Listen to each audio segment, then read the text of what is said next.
If there's one sauce that has a reputation for being difficult, a sauce that strikes fear into the hearts of chefs everywhere, it's hollandaise. Now hollandaise, just like mayonnaise, is a fat and water emulsion. Normally when you mix together fat and water, the fat's going to separate and float on top of the water in a greasy layer. But the key to a successful emulsion is to break that fat up into droplets so tiny that they stay evenly dispersed, causing the liquid to thicken and turn opaque. Traditionally, the way that you do this is by whisking together egg yolks and lemon juice in a double boiler until they're hot and frothy, and then slowly whisking in butter in a thin and steady stream.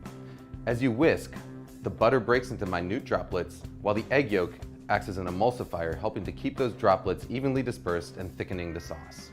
What you get is a creamy, smooth sauce with a rich texture and mild flavor that's perfect for vegetables, fish, and eggs.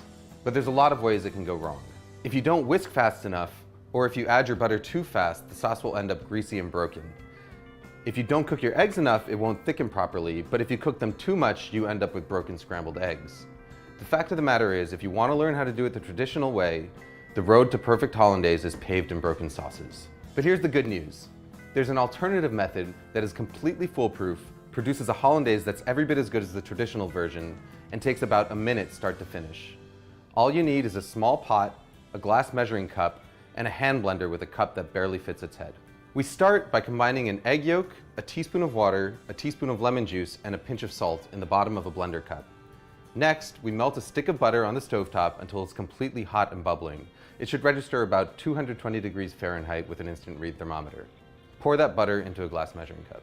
Now all we've got to do is stick the hand blender into the cup, start it running, and then slowly drizzle in our butter. As the hot butter hits the eggs, they start to cook. By the time you've added all of your butter, about 30 seconds later, the eggs are fully cooked and you've got a smooth, creamy, hot hollandaise sauce that is completely indistinguishable from one made using the traditional whisking method. Hollandaise is at its best right when you make it, but if you want to store it, your best bet is to keep it in a small, lidded pot in a warm spot somewhere near your stove. Just make sure that you use it within a couple of hours.